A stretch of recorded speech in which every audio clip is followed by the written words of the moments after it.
എല്ലാവരെയും U plants എന്ന YouTube ചാനലിലേക്ക് സ്വാഗതം ചെയ്യുന്നു. ഇന്ന് നിങ്ങളെ പരിചയപ്പെടുത്തുന്ന ചെടിയാണ് ZZ പ്ലാന്റ് എന്നും ഇതറിയപ്പെടുന്നുണ്ട്. ഇത് സാമിയോകുൽക്കസ് സാമിഫോലിയ എന്ന ശാസ്ത്രീയ നാമത്തിൽ ഇതറിയപ്പെടുന്നു. അരേസിയ ഫാമിലിയിൽപ്പെട്ട ചെടിയാണ്. കടും പച്ചയും ഇളം പച്ചയും കലർന്ന ഇലകളാണ് പ്രത്യേകത. അകത്തള സസ്യമാണിത്. ഇത് വളരെ പതുക്കെ വളരുന്ന ഒരു സസ്യമാണ്. അധികം പരിചരണം ആവശ്യമില്ലാത്ത ഒരു ചെടിയാണ്.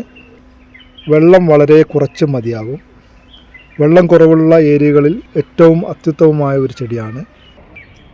നേരിട്ട് സൂര്യപ്രകാശം ഇല്ലാത്ത സ്ഥലങ്ങളിൽ വളരുന്നതിന് ഏറ്റവും അനുയോജ്യമായ ഒരു പ്ലാന്റാണ് ഇത്. ZZ പ്ലാന്റിൻ്റെ ഗുണങ്ങൾ എന്തൊക്കെയാണെന്ന് നമുക്ക് നോക്കാം. നാസയുടെ പഠനം പ്രകാരം വായുവിൽ നിന്നുള്ള ദോഷകരമായിട്ടുള്ള വായു വലിച്ചെടുക്കുന്നതിന് ഏറ്റവും അത്യുത്തമമായ ഒരു ചെടിയാണ് ZZ പ്ലാന്റ്. അതുകൊണ്ട് തന്നെ അകത്തളങ്ങളിൽ ഏറ്റവും അനുയോജ്യമായിട്ടുള്ള ഒരു സസ്യം കൂടിയാണിത്.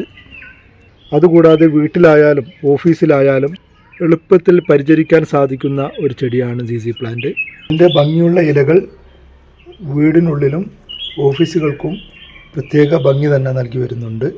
ഈ ചെടിക്ക് ഭാഗ്യവും സമ്പത്തും കൊണ്ടുവരുന്നതാണ് വിശ്വാസം. അതുകൊണ്ട് തന്നെ വിദേശ രാജ്യങ്ങളിൽ അകത്തളങ്ങളിൽ കൂടുതലായി ഇത് ഉപയോഗിച്ച് വരുന്നുണ്ട്. നീർവാർച്ചയുള്ള മണ്ണാണ് ഇതിന് ഏറ്റവും അനുയോജ്യമായിട്ടുള്ളത്.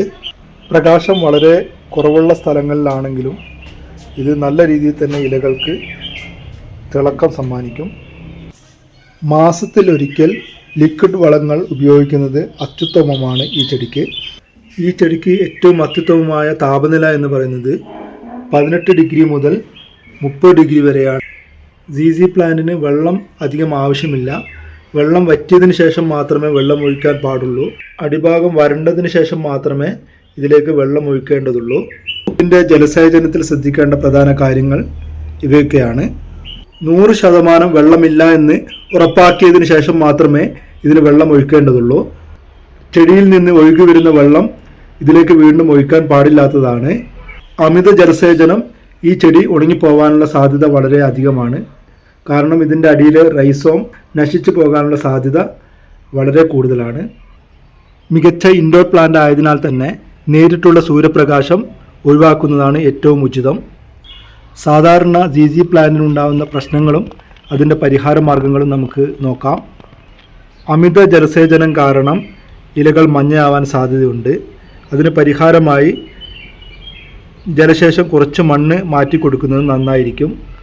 അതുകൂടാതെ ഇലകൾ കരിഞ്ഞു പോകുന്നത് സൂര്യപ്രകാശം നേരിട്ട് അടിക്കുന്നതുകൊണ്ടാണ് ഇലകൾ കരിഞ്ഞു പോകുന്നത്. ആയതിനാൽ നേരിട്ടുള്ള സൂര്യപ്രകാശം അടിക്കാതിരിക്കാൻ വേണ്ടി ശ്രദ്ധിക്കുക. അതുകൂടാതെ ചെടിയെ തണലുള്ള സ്ഥലങ്ങളിലേക്ക് മാറ്റി സ്ഥാപിക്കുന്നത് നന്നായിരിക്കും. ഇത് വളരെ പതുക്കെ വളരുന്ന സസ്യമാണ്. എന്നിരുന്നാലും ഇതിന് വളർച്ച ത്വരിതപ്പെടുത്തുന്നതിന് വേണ്ടി ശരിയായ വളം കൃത്യസമയത്ത് നൽകുകയാണെങ്കിൽ കുറച്ച് വേഗത്തിൽ ഈ ചെടി വളരുന്നതാണ്.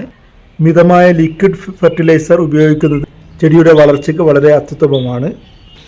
ഈ ചെടിയുടെ ഗുണങ്ങൾ എന്ന് പറയുന്നത് ഫോർമാലിഹൈഡ്, ബെൻസീൻ, ഓക്സലീൻ എന്നീ രാസപദാർത്ഥങ്ങൾ ശുദ്ധീകരിക്കുന്നതിനുള്ള അപാരമായ കഴിവാണ്. കുറച്ച് പരിപാലനവും കൂടുതൽ കാലം ആയുസ്സുമുള്ള ഒരു ചെടിയാണ് ZZ പ്ലാന്റ്. അതുകൊണ്ട് തന്നെ വർഷങ്ങളോളം ഈ ചെടി നമ്മുടെ വീടുകളിൽ ഉപയോഗിക്കാനാവും ഇതിൻ്റെ ഒരു പ്രത്യേകത. അതുകൂടാതെ ഉഷ്ണമേഖലയിൽ വളരുന്നതിന് അനുയോജ്യമായ ഒരു ചെടി കൂടെയാണ് ZZ പ്ലാന്റ്. വീടുകൾക്കും ഓഫീസുകൾക്കും പച്ചപ്പ് പ്രദാനം ചെയ്യുന്നതിന് ഈ ഒരു ചെടി വളരെ മനോഹരമാണ്. വീടുകളുടെ അകത്തളങ്ങളിലും ഓഫീസുകളിലും പച്ചപ്പ് കൂടുതലായി കാണിക്കുന്നതിന് നമുക്ക് ഈ ചെടി ഉപയോഗിക്കാവുന്നതാണ്. കൂട്ടുകാർക്കും ബന്ധുക്കൾക്കും ഒരു ഗ്രീൻ ഗിഫ്റ്റായി ഇത് നൽകാവുന്നതാണ്. ഇതൊരു ഫെങ്ഷി പ്ലാന്റായി ഇത് ഉപയോഗിച്ച് വരുന്ന ഒരു ചെടിയാണിത്. ചെടിയെക്കുറിച്ചുള്ള സംശയങ്ങളും ട്രിക്സുകൾക്കുമായി ഈ ചാനൽ സബ്സ്ക്രൈബ് ചെയ്യുകയും കമ്മ്യൂണിറ്റിയിൽ അംഗമാകുകയും ചെയ്യാവുന്നതാണ്. ഈ ചെടി ആവശ്യമുള്ളവർ ഇതോടൊപ്പം ചേർത്തിട്ടുള്ള വാട്സാപ്പ് നമ്പറിൽ മെസ്സേജ് ചെയ്യാവുന്നതാണ്. Thanks for watching.